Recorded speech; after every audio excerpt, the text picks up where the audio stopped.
राम कृष्ण हरे राम कृष्ण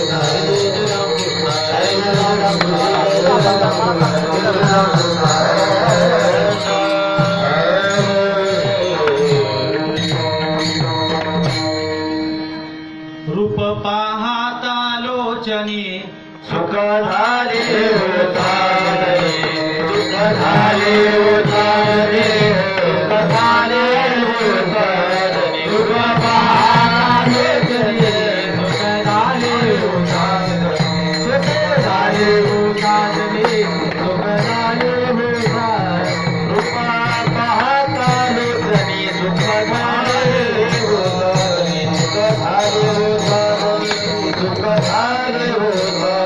रूप पाहता लोचनी सुख झाले उतारे सुख झाले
वाढवावे नाम विधवावे गुणगार तुका म्हणे शान तुका म्हणे शान तुका म्हणे शान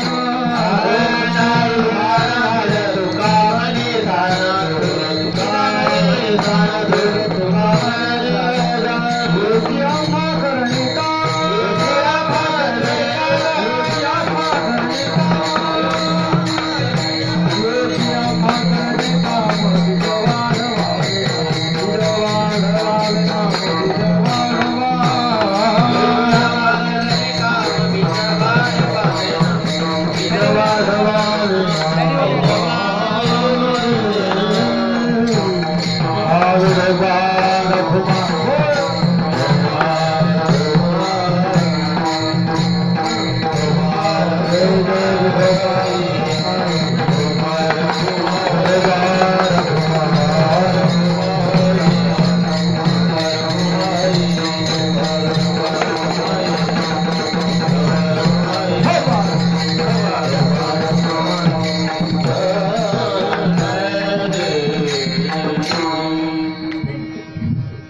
बद्री महाराज कुबेर व त्यांना साथ हरिभक्तपराय ज्ञानेश्वर महाराज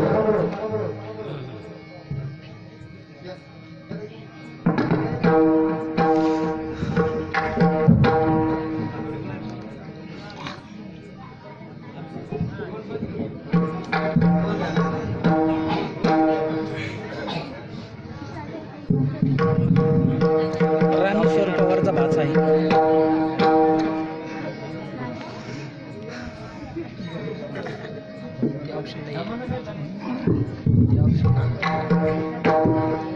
धर्माचे पालन धर्माचे पालन धर्माचे पालन धर्माचे पालन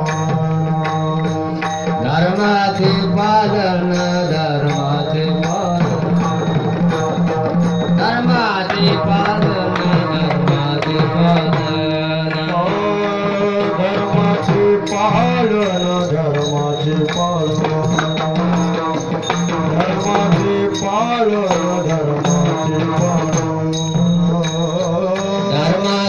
पालन धर्माचे पालन धर्माचे पालन धर्माचे पालन करणे पाखंड खंडन करणे पाखंड खंडन हेची आम्हा करणे काम हेची आम्हा करणे पाखंड खंड करणे पाखंड खंड हेची आम्हा करणे काम हेची आम्हा करणे काम धर्माचे पालन धर्माचे पालन धर्माचे पालन धर्माचे पालन धर्माचे पालन धर्माचे पालन धर्माचे पालन धर्माचे पालन करणे पाखंड खंडन करणे पाखंड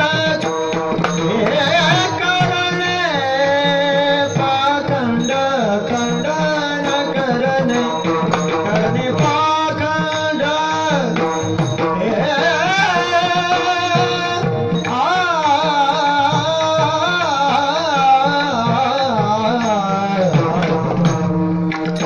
करणे पाखंड खंडन खंडन हेची आम्हा करणे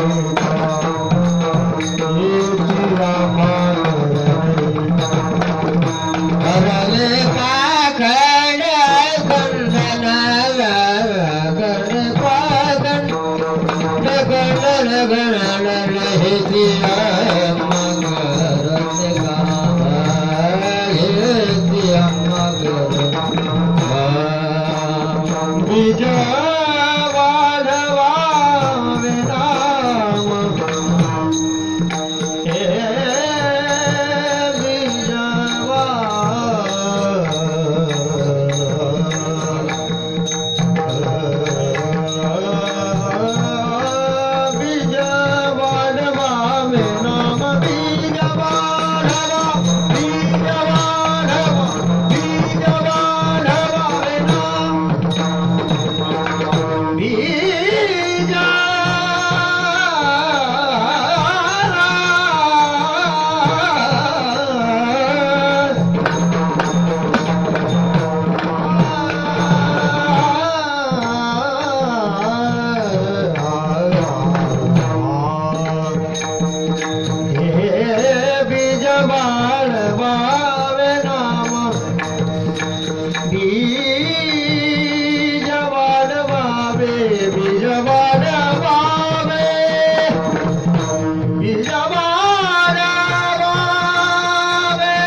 हरिनाथ भगवान की जय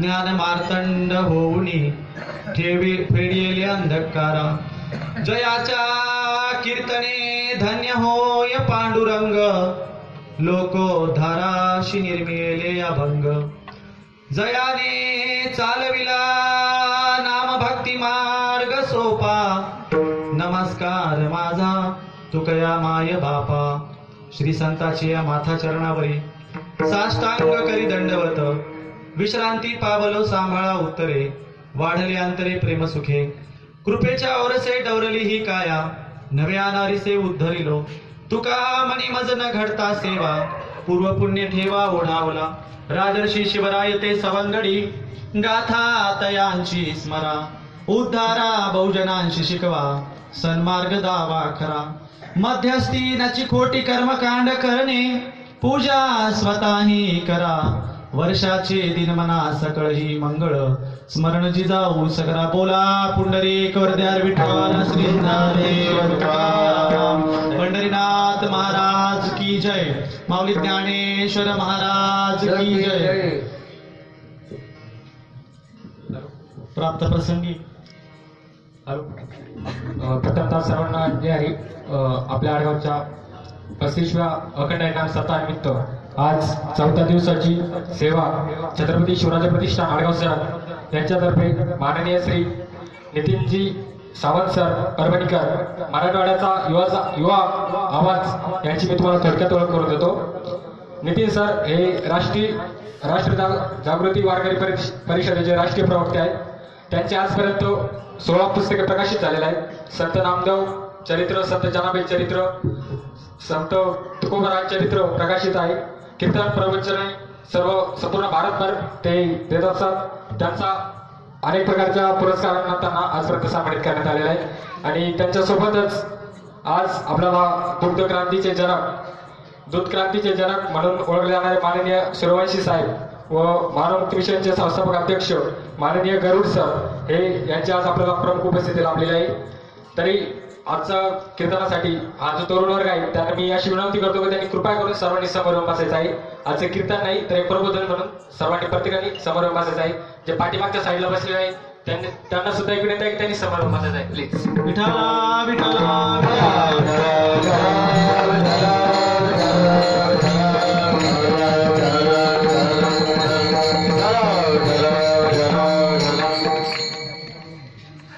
प्राप्त प्रसंगी आज तुमच्या आडगाव सरग मध्ये मला सेवेचा 3रा दिवस आहे वाटतं, 4था दिवस आहे.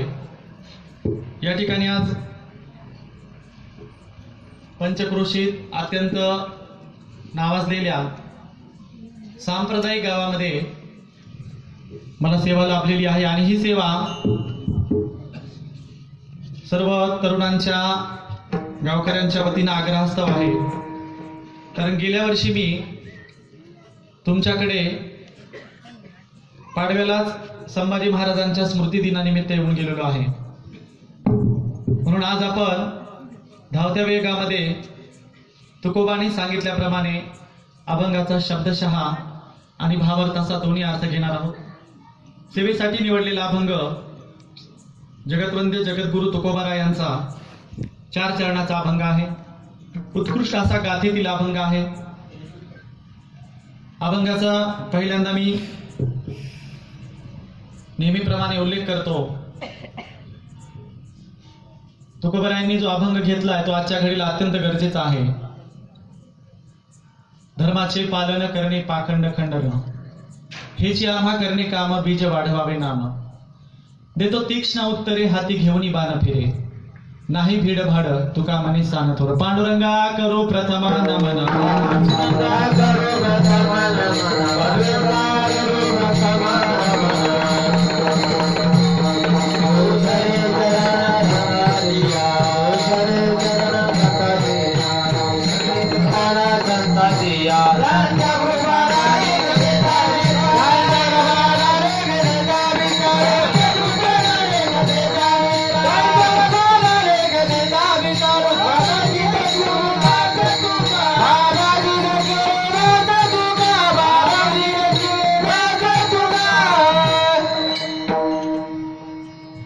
अभंगाच्या भावार्थाकडे जाण्याच्या आधी काही गोष्टी स्पष्ट करून घेतल्या पाहिजेत।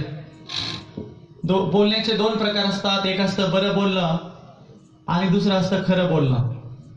बरं बोललं तर बोलणाऱ्यालाही बरं वाटतं, ऐकणाऱ्यालाही बरं वाटतं, सगळा कार्यक्रम बरा होतो इंदुरीकरांसारखा। पण खरं बोलल्यावर बोलणाऱ्याचं काही जात नाही, ऐकणाऱ्याला त्रास होण्याची शक्यता असते। कसं बोलायचं? एकच आवाज आला बा तुमच्याकडून। कसं बोललं पाहिजे? मायबावल्यांना काय वाटतं? बरं बोलल्यावर महिला म्हणतात बरा बोलते माय, नेहमी बोलवा। पण खरं बोलून गेला की दुसऱ्या दिवशी बोट मोडतात, बरं झालं माय गेला परदिसा एकदाचा, डबल काही बोलावू नका। कसं बोलायचं? थोडासा आवाज वाढला, बरं की खरं? मला असं वाटतं आज महाराष्ट्रामध्ये खरं बोलायची नितांत गरज निर्माण झाली आहे। आमचे तुकोबाराय सांगतात, सत्य असत्याशी म्हणे केले ग्वाही, मानिले नाही बहुमता। तुका म्हणे सत्य सांगोत, येथील रागे तरी येऊ। आणि म्हणून कोणाला राग आला तरी चालेल, पण आज मात्र सत्यच बोलण्याची गरज निर्माण झालेली आहे। आणि म्हणून आज आपण सत्याची भूमिका घेऊन तुमच्याकडची ही सेवा मी पूर्ण करणार आहे। आणि तुकोबांनी सांगितल्याप्रमाणे, नामदेवांनी सांगितल्याप्रमाणे आम्हाला ही सत्याची भूमिका कशासाठी पाहिजे, तर आम्हाला सर्वत्र जे अंधकार झालाय त्या अंधकारामध्ये आम्हाला पुन्हा एकदा नामदेवांनी दिलेला दिवा लावायचा आहे। आणि म्हणून नामदेवांनी सांगितलं होतं ज्ञानदीप लावू जगे, तो ज्ञानदीप पुन्हा एकदा जगी लावण्यासाठी आता ही सगळी सेवा मी तुमच्या सगळ्या तरुणांच्या सुज्ञांच्या चरणी अर्पण करतो।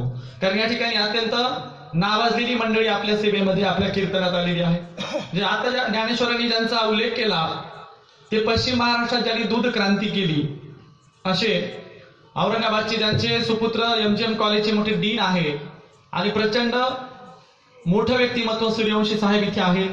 मानवमुक्ती मिशनचे संस्थापक अध्यक्ष बाळासाहेब गरुड आहेत। आमचे नेहमी संपर्कात असलेले खरात आहेत, ज्ञानेश्वर आहे, आणि गरुड सरांच्या सोबत आलेले राहुल कोळी चव्हाण आहेत।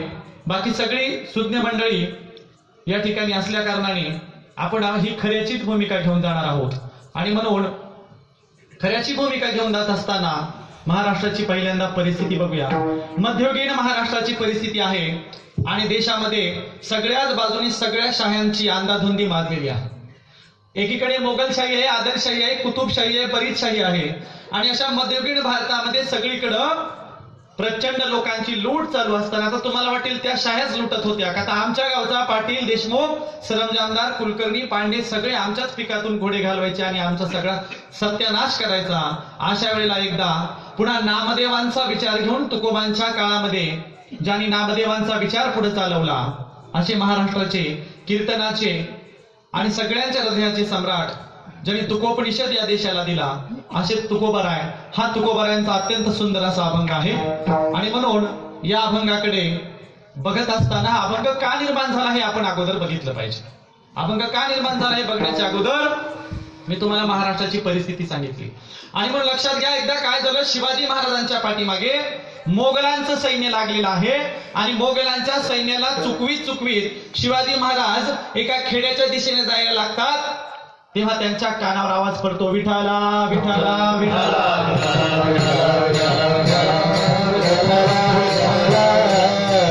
आणि कानावर विठाला विठाला आवाज पडतो, शिवाजी महाराजांचे घोडे आवाजाच्या दिशेने जातात। तुम्हाला माहिती आहे, पूर्वीच्या काळी गावजवळ आले की पहिल्यांदा मंदिर दिसायचं, आता मात्र कुणाचं टावर दिसतं, कुणाची 2 मजली दिसते, कुणाची अधिकृत कमवलेली दिसते, कुणाची मागल्या दाराने दारू बिरू विकून कमावलेली 3-4 मजली उभी दिसते। आणि म्हणून शिवाजी महाराजांना मंदिराच्या दिवट्या लावलेल्या मंदिराच्या समोरच्या दिवट्यांचा उजेड दिसला आणि शिवाजी महाराज सैनिकांना घेऊन मंदिरात आले। बघतात तर काय, जगद्गुरु तुकोबारायांचं कीर्तन चालू आहे। कीर्तनात शिवाजी महाराज सगळ्या मावळ्यांना घेऊन कीर्तनाला बसले आणि कीर्तनात तुकोबांनी शिवाजी महाराज बसल्या कारणाने हाच अभंग घेतला होता। आणि म्हणून आपल्या शिष्याला उपदेश देण्यासाठी तुकोबाराय अभंगाच्या पहिल्या चरणात सांगतात, काय सांगतात तर, शिवबा आपल्याला धर्माचं पालन करायचं। बघा, अभंग कुणासाठी निर्माण झालाय? अभंग कुणासाठी निर्माण झालाय? आपल्यासाठी दिलाय। कुणासाठी? शिवाजी महाराजांना। आणि आचरण कुणी करायचंय? आपण करायचंय. आपल्यासाठी तो अभंग सांगितलाय शिवरायांना, सांगणारे आहेत तुकोबाराय. असा 3 पद्धतीतून हा अभंग आलेला आहे. सांगणारे तुकोबाराय आहेत. ज्यांना सांगितलंय तो समोर शिवराय बसलेले आहेत आणि शिवरायांच्या माध्यमातून आपल्या सगळ्या वारकऱ्यांवरती जबाबदारी आहे. आणि म्हणून अभंगाच्या पहिल्या चरणात तुकोबाराय सांगतात की धर्माचं आम्हाला पालन करायचंय. आता पुढे काय करायचंय, कसं खंडन करायचं ते बघू. पहिल्यांदा आम्हाला धर्माचं पालन करायचं म्हणजे नेमकं काय करायचं ते तरी कळलं पाहिजे. कारण आम्ही दुसऱ्याच्या धर्माला आमचा धर्म मानून बसलेलो आहोत आणि इथंच आमचा सगळा सत्यानाश झालेला आहे. बघा, धर्माचं पालन करायचे म्हणजे काय करायचं? आमचा धर्म कोणता? पहिला प्रश्न आहे, आम्हाला ज्या धर्माचं पालन करायचं तो धर्म कोणता आम्ही समजून घेतलं पाहिजे. सांगता येईल का आपला धर्म कोणता? जो आबीर बुक्का लावतो, ज्याच्या गळ्यामध्ये तुळशीची माळा आहे आणि जो विठ्ठलाचं नामस्मरण करतो, ज्याच्या घरी पंढरीची वारी. आपल्या सगळ्यांचा धर्म कोणता? हा आपल्या सगळ्यांचा वैश्विक झाला. म्हणजे शब्दांची भाषा, शहरातली भाषा किंवा पुस्तकी भाषेत आपण म्हणतो आपण मानवता धर्माच्या. आणखीन आपला कुठला धर्म आहे कोणाला सांगता येईल का? वैष्णवांचा.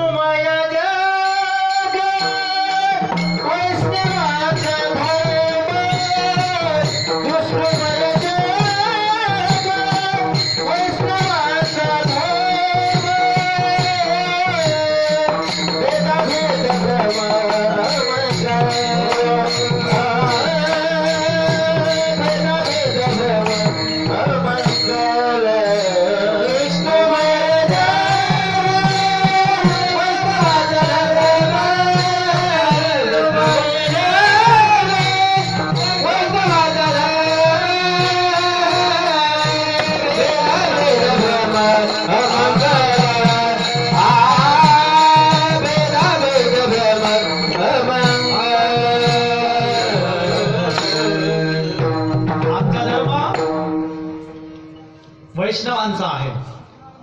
जे विष्णुमय हे शब्द पहिल्यांदा का आले तुकोबांच्या तोंडून? तर सर्वत्र आहे हा सगळा आमचा विष्णू. जळी स्थळी काष्टी पाषाणी आमचा विठ्ठल सर्वत्र आहे.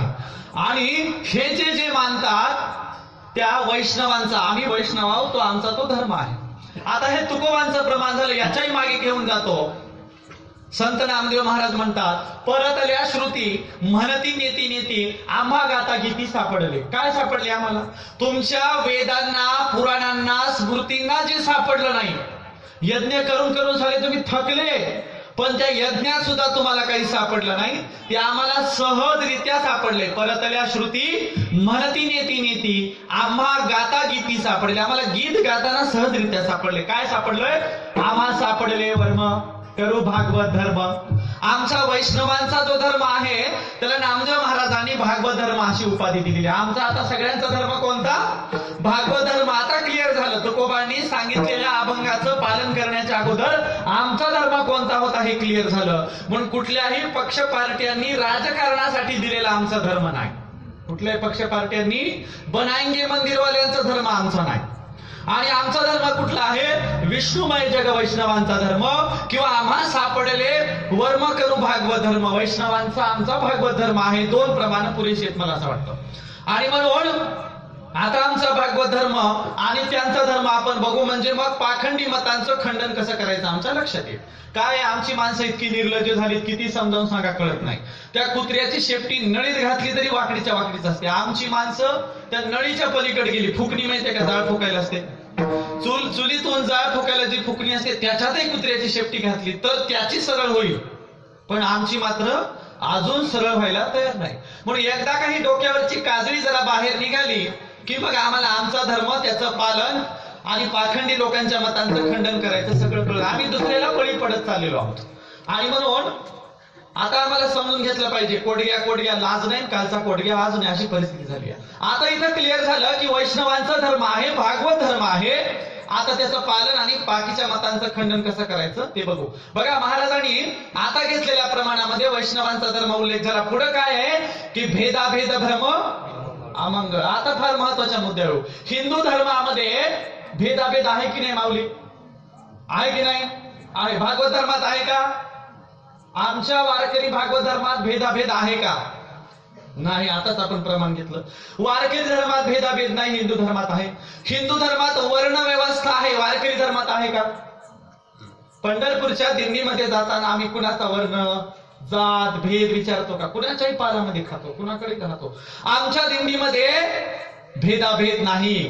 तुकोबारायांनी तर फार छान प्रमाण दिले. आज सगळे या इथं, सगळ्यांचा उद्धार. अरे अरे लहान थोर, यारे यारे लहान थोर, याची भलती नारी नर, याची भलती नारी नर, हे करावे यार, हे करावे यार,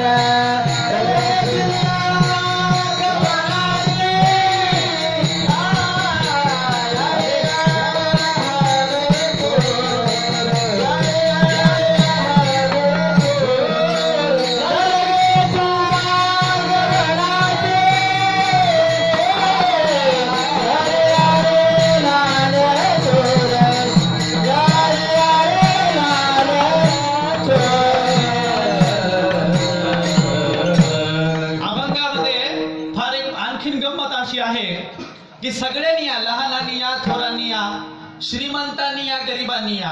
पण जेव्हा स्त्री आणि पुरुषामध्ये तुकोबारायांना एक निवडायची वेळ येते तेव्हा पहिल्यांदा फर्स्ट प्रायोरिटी तुकोबाराय कुणाला देतात?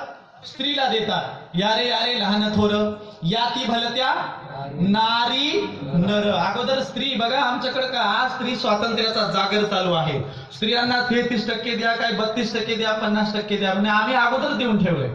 आम्ही स्त्रियांना अगोदरच हक्क अधिकार दिलेले आहेत. तुकोबाराय अगोदर नारी म्हणतात आणि मग नर म्हणतात. अशा पद्धतीने तुकोबारायांनी सांगितले सगळ्यांचा आहे आणि हा मूळचाच आहे. तुका म्हणे तोची खरा आहे, मूळचाची जरा. आता एक क्लिअर झालं, भागवत धर्म आमचा आहे, तो सगळ्यांचा आहे, त्याला भेदाभेद नाही. आणि तो वैष्णवांचा धर्म आहे. आता आम्हाला पाखंडी लोकांच्या मतांचं खंडन कसं करायचं ते तुकोबारायांनी सांगितलं, ते बघूया. बघा, मी तुम्हाला सांगितलं आमच्या वारकरी धर्मात भेदाभेद नाही, हिंदू धर्मात आहे. आमच्या वारकरी धर्मामध्ये स्पृश्य अस्पृश्य नाही. त्याचं कारण तुकोबारायांची एक महान कथा आहे, आणखीन आम्हाला सांगायची गरज नाही. आमच्या वारकरी संप्रदायामध्ये, धर्मामध्ये, वैष्णवांच्या धर्मामध्ये भेदाभेद नाही, तिकडे आहे. आणि म्हणून संतांचा स्वतंत्र भागवत धर्म आहे. त्याला जागतिक कीर्तीच्या ठिकाणी आम्हाला न्यायचंय, विदेशात न्यायचंय, तर आधी क्लिअर करून घेतलं पाहिजे की आम्ही भागवत धर्मी आहोत. बाकीच्या धर्मामध्ये अनेक संप्रदाय पंथ आहेत. आता आमचा जर भागवत धर्म हा हिंदू धर्माचाच भाग आहे असं मानलं तर उद्या आसाराम बापूलाही मानावं लागेल, उद्या रामदेव बाबालाही मानावं लागेल. म्हणून आमचा स्वतंत्र भागवत धर्म आहे. ते बाकीच्या नाना पंथाचे, नाना मताचे, नाना प्रवाहाचे लोक असतील आणि त्या नाना पंथाच्या, नाना मताचं खंडन करण्याची जबाबदारी कुणावर दिली आहे? आमच्यावर दिली आहे. आणि म्हणून ते खंडन करत असताना तुकोबारायांनी दुसऱ्या चरणामध्ये सांगितले कशी उत्तर द्यायची, तीक्ष्ण उत्तर द्यायची. आणि म्हणून आता बघा, पाखंडी लोकांच्या मतांचं खंडन करायची आपण जबाबदारी आपल्या शिरावर घेतलेली आहे. आणि ही जबाबदारी घेत असताना अगदी असंच कोणाला आवडेल या शब्दात बोलायचंय का? आपू बापू म्हणून बोलायचंय का? माय बापू म्हणून सांगायचं का? सगळं सांगून बघितलं. आणि म्हणून तुकोबारायांनी तेव्हाच विद्रोहाची भाषा घेतली. भुंकू नका, भुंकू नका, आला तुका विष्णुदास, किंवा विंचू पिंडीवरी बैसला, देवपूजा न चाले त्याला, तेथे पैजाराचे काम व्हावे अधमाशी अधम. अरे विंचू पिंडीवर बसल्यावर म्हणाव काय, माय बाप बरं झालं बसले, आता आमच्या हातावर पण या, आम्हाला एखादा दणका द्या, आम्ही बी एखाद्या विंचू उतरनागरीकडे जाऊ, नाहीतर औरंगाबादच्या चक्रा मारू. विंचू पिंडीवर बसल्यावर त्याचं काही दर्शन घ्यायचं नाही, तर कोल्हापुरी पायतान काढायचं. विंचवाच्या खाली पिंड एका काय अजिबात बघायची नाही. अगोदर विंचू ठेचून काढायचा. विंचवाला ठेचण्याची भाषा तुकोबारायांनी केली होती. अहो किती प्रमाण द्यायची. काय सांगतात तुकोबाराय? तुकोबाराय सांगतात, तुका म्हणे आयशा नरा मोजून हाणाव्या पैजाला. पण माझं म्हणणं आहे 100 मारायच्या आणि एकच मोजायची, विठाला विठाला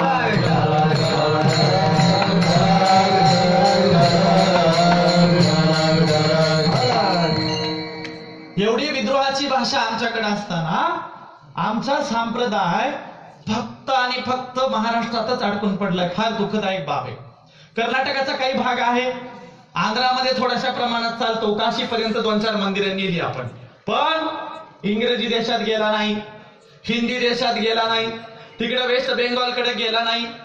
आणि पाकिस्तानात महानुभावांचे मठ मंदिर होती ते पण बंद पाडून आलो आम्ही. आम्हाला तिकडं जाता आलं नाही. आणि म्हणून लक्षात घ्या, आता या संप्रदायाला जागतिक परंपरेमध्ये आणायचं असेल तर आम्ही काही बदल करून घ्यायला शिकलं पाहिजे आणि तुकोबरायांनी सांगितल्याप्रमाणेच ते केलं पाहिजे. आणि म्हणून गाव पातळीवरच्या सगळ्या माणसांना सांगायचंय, कुणाचाही मत्सर अजिबात करायचा नाही. ओल्या ये देवाचा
गाव पातळीवरच्या सगळ्या वारकऱ्यांना तुकोबरायांनी दिलेल्या धर्माचं आचरण कसं करायचं मी सांगत होतो. आणि गाव पातळीवर आम्ही राहत असताना कुठल्याही राजकारणाला आणि भांडण लावायच्या धंद्याला बळी न पडता आम्ही कुणाचाही मत्सर अजिबात केला नाही पाहिजे.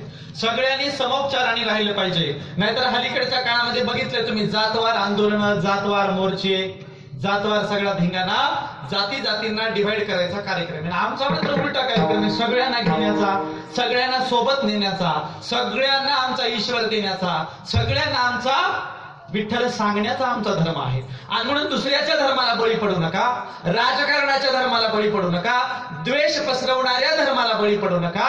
आमच्या धर्माचा आम्हाला प्रचार करायचा आहे. अहो काय सांगावं आमच्या विठ्ठलाची कथा, आमच्या मायमावल्या भागवतामध्ये ऐकत असतील. आमचा विठ्ठल कसा आहे बरं. काय झालं, एकदा आमची रुक्मिणी बाहेर गेली आणि मंदिरामध्ये यायला जरा उशीर झाला. तोपर्यंत आमच्या विठ्ठलाने लांब भयाचं ब्लाऊज घातलंय, अगदी अंगभर दागिने घातलेत, 2 खलती अशी पिशव्या भरून घेतल्या. एका पिशवीमध्ये नारळ, खारीक, वाटी, बदाम सगळं बाळांतलीचं सामान, दुसऱ्या पिशवीमध्ये दुपटे, शिवलेले गोदडे, टोपरं, आंगडं, बिंदले, सगळं असं 2 खलते भरून सामान घेतलं. रुक्मिणी मंदिरात आली, बघ तिथं काय कुणाच्या 2 पिशव्या भरून ठेवल्यात आणि कोण बाई दिसते, विठ्ठलाच्या अगदी त्या विटेपर्यंत गेलेली आहे, तिकडे तोंड करून उभी आहे. रुक्मिणी जशी जवळ येऊन बघते तर काय काय देवा, काय सोन केलंय देवा, असा वेश कुठून केला तुम्ही, काय तुमच्या कुण्या भक्तावर संकट आलं की तुम्हाला स्त्रीचं रूप धारण करावं लागलं.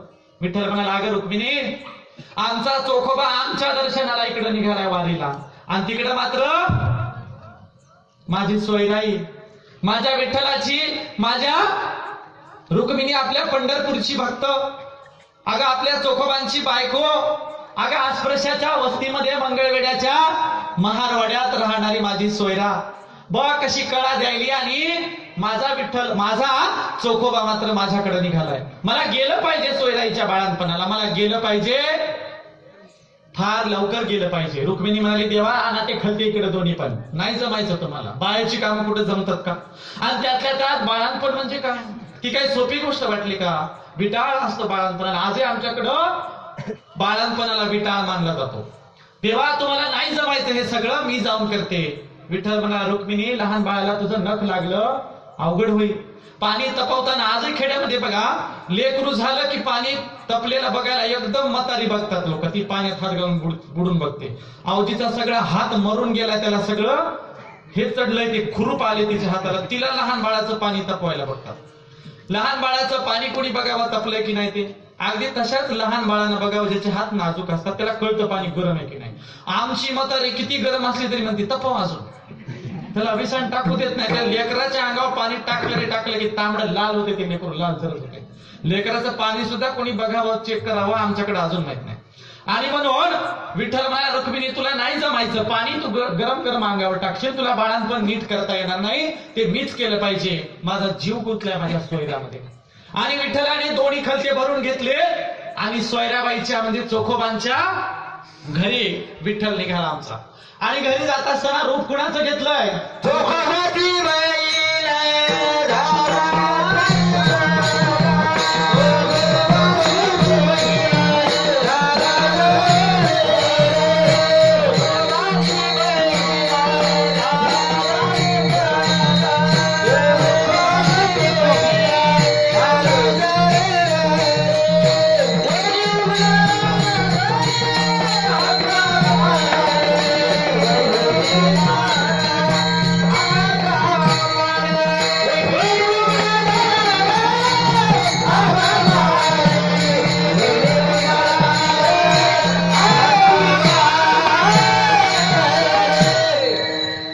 चोखोबांच्या बहिणीचं रूप विठ्ठलाने घेतलंय. आता वास्तव असं आहे की चोखोबांना बहीणच नाही, पण आमचा विठ्ठल मात्र घरून बाळांपण येऊन करून येईपर्यंत कुणाला कळू देत नाही. चोखोबांच्या बहिणीचं रूप घेतलंय. घरी गेल्यावर दरवाजा वाजवलाय, वंश उघडा दरवाजा, मी आले. सोयराबाईला प्रश्न पडला, आमच्या चोखोबांच्या आमच्या गरिबांच्या घरी कोण आलं? त्यातल्या त्यात गावच्या बाहेरच्या आस्पृश्य वस्तीत घर विचारत चांगली दागदागिनी घातलेली 2 खलते भरून महिला कोण आली? अख्खा गाव बघायला लागला. आणि आमचा विठ्ठल काय गुपचिप कुठल्या पांदीच्या रस्त्याने येणार आहे का काय? गावच्या वेशीतून विठ्ठल दोन्ही खलते भरून निघालाय. गावचे सगळे लोक, माळ्याचे लोक म्हणायला लागले, कोण बाई आली की दोन्ही खलते भरून दागदागिनी घातलेली आहेत अंगावर, दोन्ही हातात मोठमोठ्या सोन्या चांदीच्या बांगड्या आहेत. माळीवाडा गेला, कुंभारवाड्यातून आमचा विठ्ठल निघालाय. कुंभारवाड्यातली चर्चा चालू आहे, कोणाची तर पाहुणी आली की दोन्ही खलते भरून हातात मावनात वाकत चालली. पुढं चर्मकार वाडा आला, मराठ्याची गल्ली गेली, सगळ्या गल्लीतून आमचा विठ्ठल सगळ्यांच्या बायकांच्या चर्चेचा विषय होत पांडुरंग सोयराबाईच्या दरवाजावर गेला.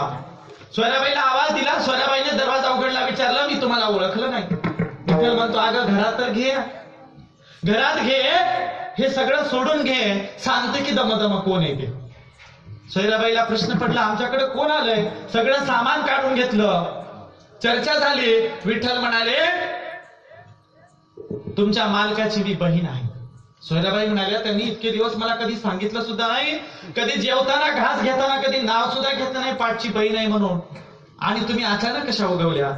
ते म्हणाले, कसा सांगेन ते, अलीकडे कोर्ट मॅरेज, कोर्टातून सगळे वावर घेण्याचा कार्यक्रम, बहिणीनं दावा टाकायचा कार्यक्रम सुरू असल्यामुळं कदाचित त्यानं सांगितलं नसेल. पण पंढरपूरला जाताना आता दिंडीत भेटला आणि म्हणला, जाय ती कळा देत असं घरी, आणि म्हणून मी तुमच्यासाठी आले. सोयराबाईच्या डोळ्यातून पाणी आलं. नवरा इतके वर्ष कुरबुर करायचा, घरात बरं बघायचा नाही, सारखा शिव्या द्यायचा, पण नवऱ्याला माझ्या बाळांपणाची किती काळजी. जाताना यात्रेला जाताना आपली बहीण पाठवून दिली. बाळांपणाची कथा काही सांगत नाही. बघा, आमच्या विठ्ठलाने अस्पृश्याच्या घरात जाऊन सोयराबाईंचं बाळांपण केलं. विटाळ मानला नाही किंवा कुठली जात मानली नाही. आणि विठ्ठलाचे हात लागतात, सोयराबाईच्या पोटातून बंका विठ्ठल विठ्ठल करत आला. विठ्ठला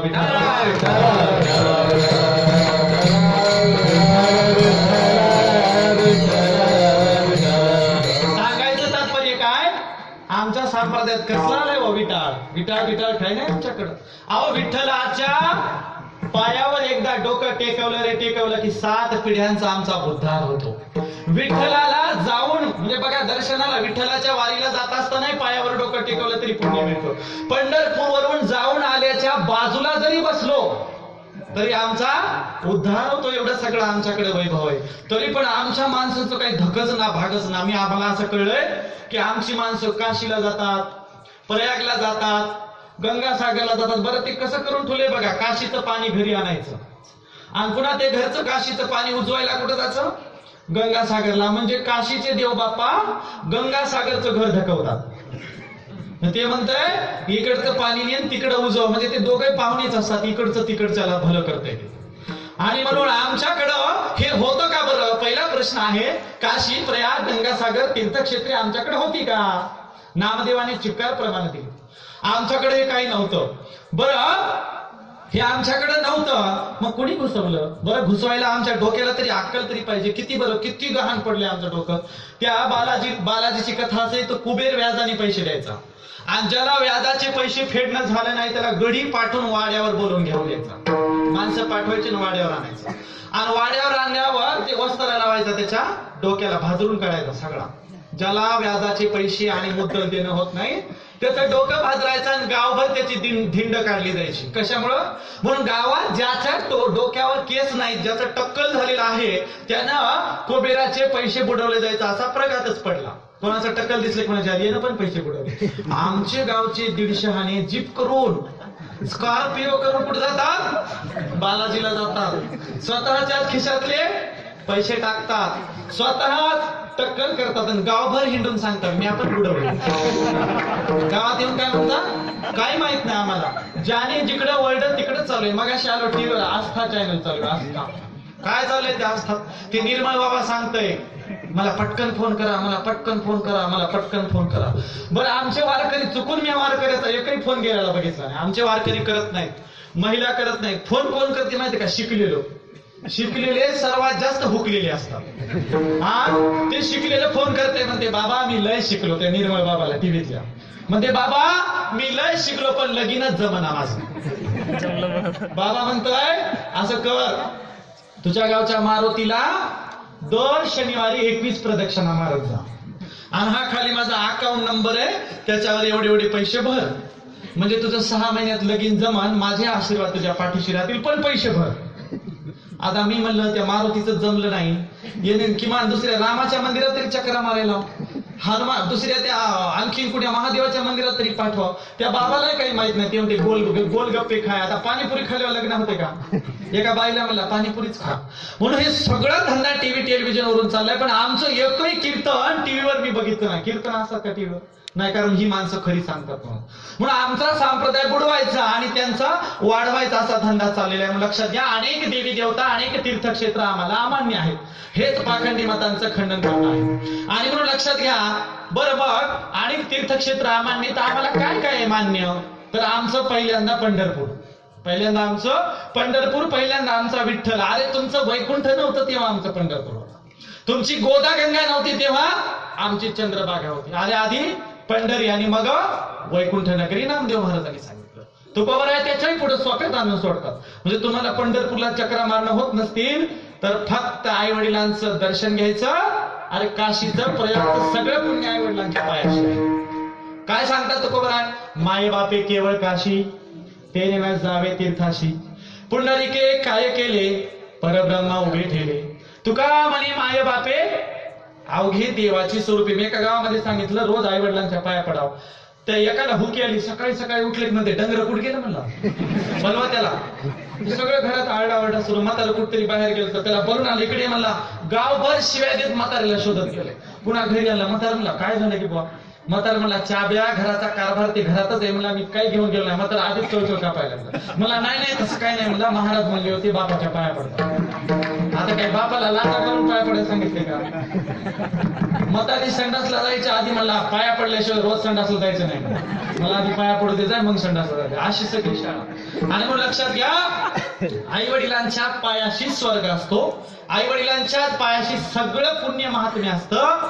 अरे कुणासाठी विठ्ठल येऊन उभं राहिला एवढं तर लक्षात घ्या. किती सोपं आहे हे सगळं. कुणासाठी आलाय विठ्ठल? पुंडरिकासाठी नाही.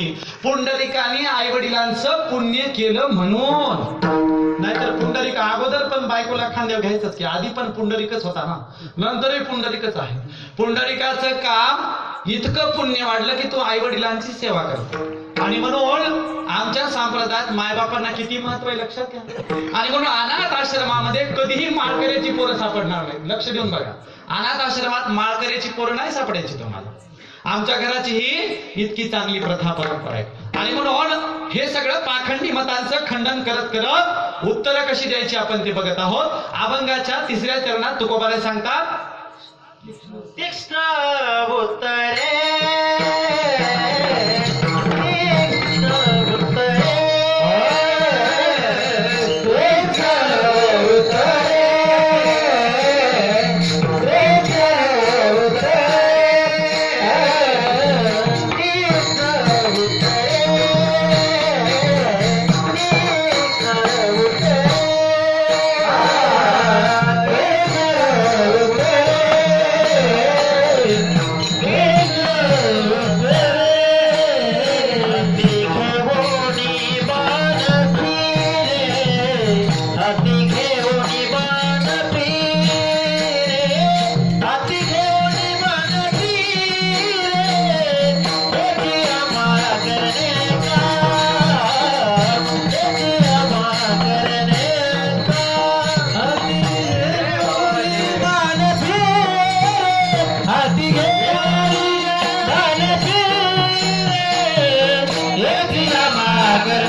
आई वडिलांची जिवंतपणे सेवा केली नाही, अख्ख्या गावाला नागपुरस तर खाऊ घालण्यात काय अर्थ आहे?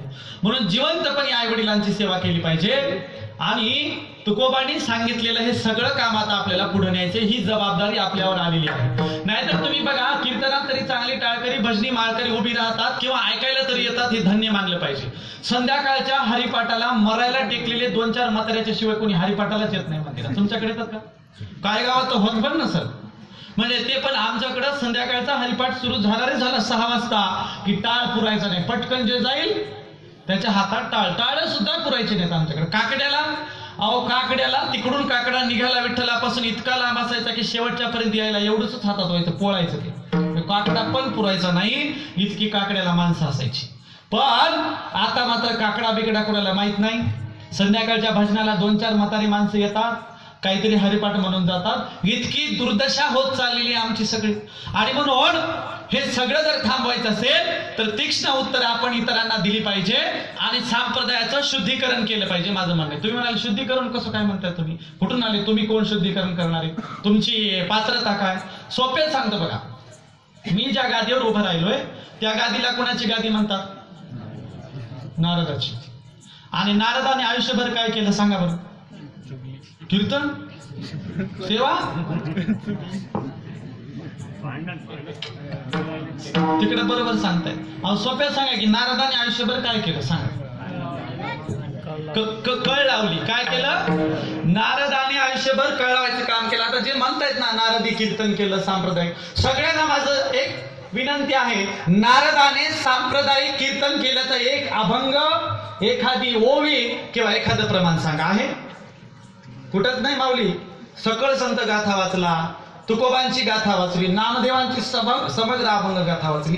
नारदाने सांप्रदायिक कीर्तन केल्याची नोंद कुठंच नाहीये, कुठंच.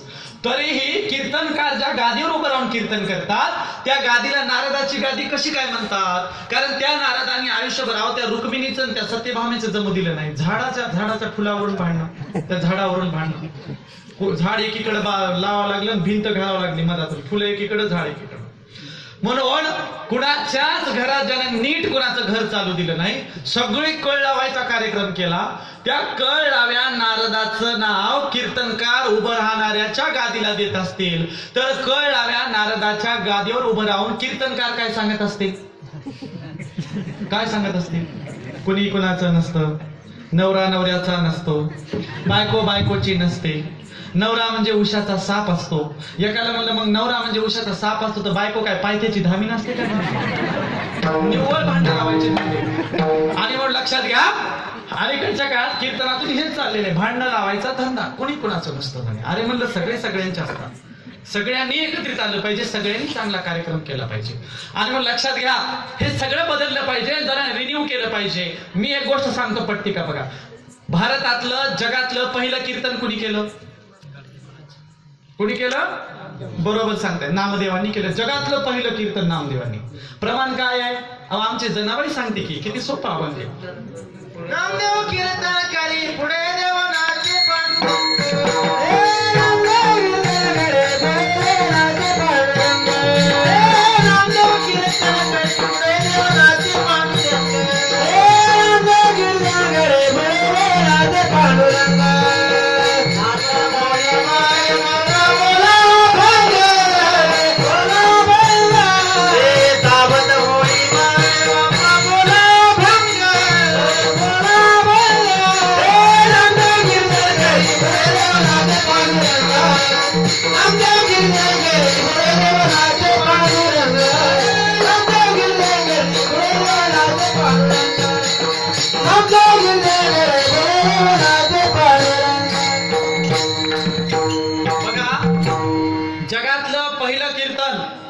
कीर्तन संप्रदायाचे जनकच नामदेव महाराज आहे. जगातलं पहिलं कीर्तन हे नामदेव महाराजांनी केलेलं आहे.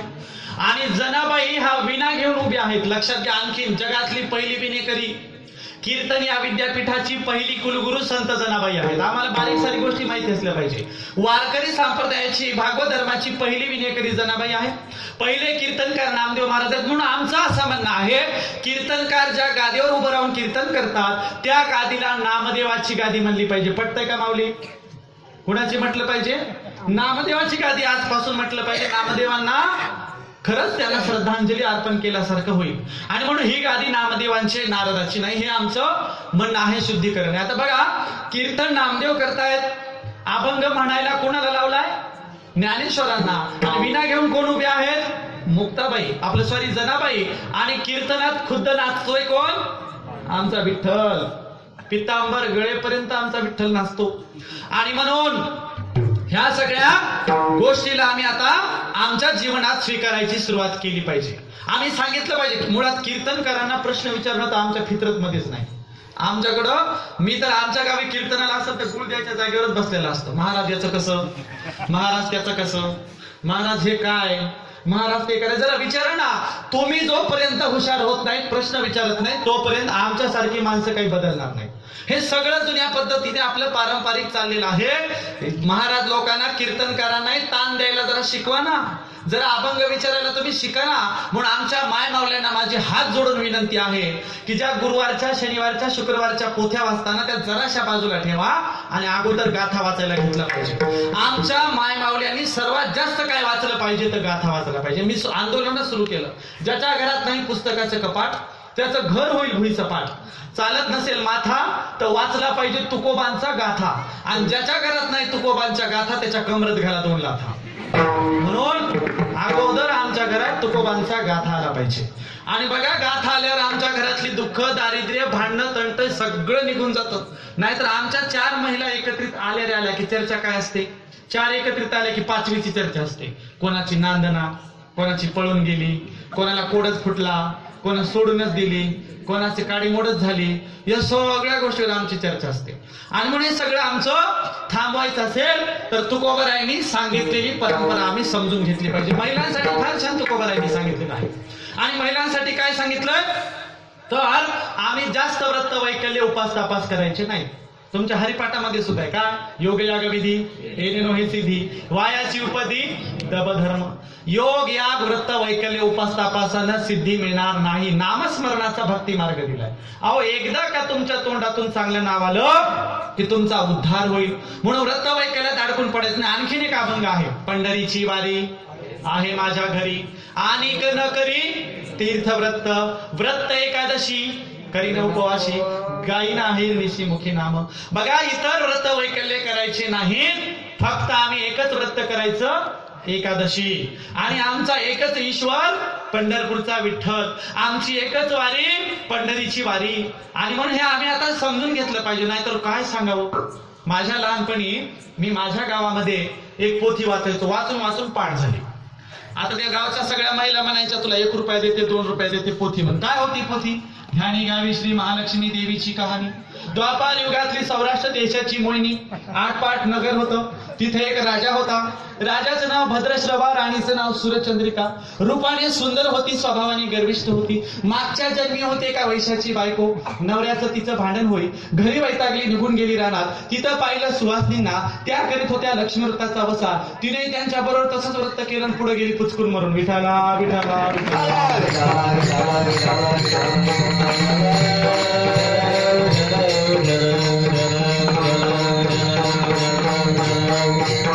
पोथीत काय लिहिलंय? आयुष्यभर व्रत वैकल्य केलं, गेली कुचकून मरून. आता माझा प्रश्न आहे, 8 पाट नावाचं नगर ऐकले का कुठं? अख्ख्या भारताच्या नकाशावर 8 पाट नावाचं नगर आहे का कुठं? नगराचा जिल्ह्याचा पत्ता नाही, नगराच्या तालुक्याचा पत्ता नाही, किमान नगराचं तरी नाव. 8 पाट नावाचं गावच नाहीये, नगराचं नाव सुद्धा नाही. पण कथेची सुरुवात कशी? 8 पाट नगर होतं. बरं, पुढं अख्ख्या भारताचा मी इतिहास वाचला. भारताच्या इतिहासात भद्रश्रवा आणि सुरचंद्रिका नावाची राजा राणी कधीच होऊन गेली नाही. म्हणून अशा खोट्या कथा कादंबऱ्या वाचण्यातच आम्ही आमचं आयुष्य घालवलंय. पण गाथा काही आम्ही अजून वाचला नाही. बरं, हात वर करा बरं, किती जणांच्या घरी गाथा आपण बघू तरी. आडगाव सरांमध्ये भजन्यांनी सोडून आपल्याकडे सगळ्यांकडे असणारच आहे. भजनी, टाळकरी, समोर जराशे बसलेले माळकरी, ते सोडून द्या. बाकीच्या हात वर करा बरं, किती जणांच्या घरी तुकोबांचा गाथा आहे. करा हात वर. महिलांमध्ये 1 आला, समोर 3-4, महिलांमध्ये वाढले जरा हात. ठीक आहे, 25% प्रमाण मान. गावच्या 25% नाही, पण गावच्या लोकसंख्येच्या 25% प्रमाण लोकांच्या घरी गाठ आहे भजनी मंडळी पकडून. लक्षात घ्या, पुढच्या वेळेस तुमच्या गावामध्ये सगळ्यांचे हात वर आले पाहिजे गाथेसाठी. कारण आम्ही जगायचं कसं, वागायचं कसं, बोलायचं कसं, पैसे कसे कमवायचे, सगळंच्या सगळं आयत्त देऊन ठेवले. वाचायची कामे. बरं, ज्यांचे हात वर आले ते काय लईच रोज वाचत असतील का काय? ज्यांचे हात वर आले ते बी काय रोज वाचत असतील? ते आपले दरवर्षी सप्त्याला नवी कोरी पीस आणायची, तिचं अस्तर शिवायचं, पक्की बांधून ठेवायची, काढायची. म्हणून ती गाथा वाचण्यासाठी आहे, वाचण्यासाठी. लक्षात घ्या, तुकोबांची गाथा वाचायची. बघा, जगायचं कसं, वागायचं कसं, सगळं शिकवले. 2 उदाहरणं सांगतो. माझा एक अमेरिकेतला मित्र चॅटिंग करत होता व्हॉट्सअपला. ते मला काय चालू आहे म्हणलं, काय नाही, गरिबीचे कीर्तन चालू आहेत म्हणलं आमचं. ते म्हणले काय सांगत असता पारंपरिक जुने सगळं. म्हणलं त्याच्यातच अडकून बसले, सगळा सत्यानाश झाला. म्हणलं तू तर लय दिवे लावायला अमेरिकेला जाऊन. काय शिकवलं म्हणलं सांग. तुला आज अमेरिकेत जाऊन काय करतो म्हणला, माझा क्लास चालू आहे. म्हणलं काय शिकवलं म्हणला, पर्सनॅलिटी डेव्हलपमेंटचा क्लास. म्हणलं वा, वाक्य तर लय भारी वाटतात, पर्सनॅलिटी डेव्हलपमेंट. काय सांगितलं म्हणलं तुला आज सांग. ते म्हणलं आज एकाच वाक्यावर आमचा 2 तास क्लास झाला. म्हणलं काय वाक्य होतं बाबा. ते म्हणलं happiness is the key to successness. वाक्य काय होतं, happiness is the key to successness. मी हे तर आमचा तुकोबांचा अभंगच आहे. ते म्हणला बघा, तुम्हाला अत्यंत घाणेरडी सवय आहे म्हणलं. आम्ही 18व्या शतकातल्या शास्त्रज्ञांचं उदाहरण दिलं, 18व्या शतकातल्या शास्त्रज्ञांचं वाक्य सांगितलं, happiness is the key to successness. तर तुम्ही तयारच असता आमच्याकडे सगळं होतं म्हणायला. तुकोबांचं वाक्य कशावरून. त्याला म्हणलं तुला पुरावा वाटत नसेल, खरं वाटत नसेल तर तुकोबांचा अभंग सांगतो, त्याला इंग्रजीत करून दाखव. मी त्याला म्हणालो, मन करारे प्रसन्न सर्व सिद्धीचे कारण. कर बाबा म्हणलं इंग्रजीत. मन करारे प्रसन्न सर्व सिद्धीचे कारणला इंग्रजीमध्ये happiness is the key to सक्सेसनेसच म्हणावं लागतं, दुसरं वाक्यच नाही. आणि मग म्हणला हो की राव, तुम्ही म्हणताय ते खरंच आहे. बघा 16व्या वर्षात आमच्याकडे 2007ला रशियाने हिऱ्याचा आणि ढेकणाच्या रक्ताचा खरंच संयोग करून बघितला. काय होतं, हिऱ्याचं रक्त ढेकणाला लागल्यावर काय होतं, ढेकणाच्या संगे हिरा जो भंगला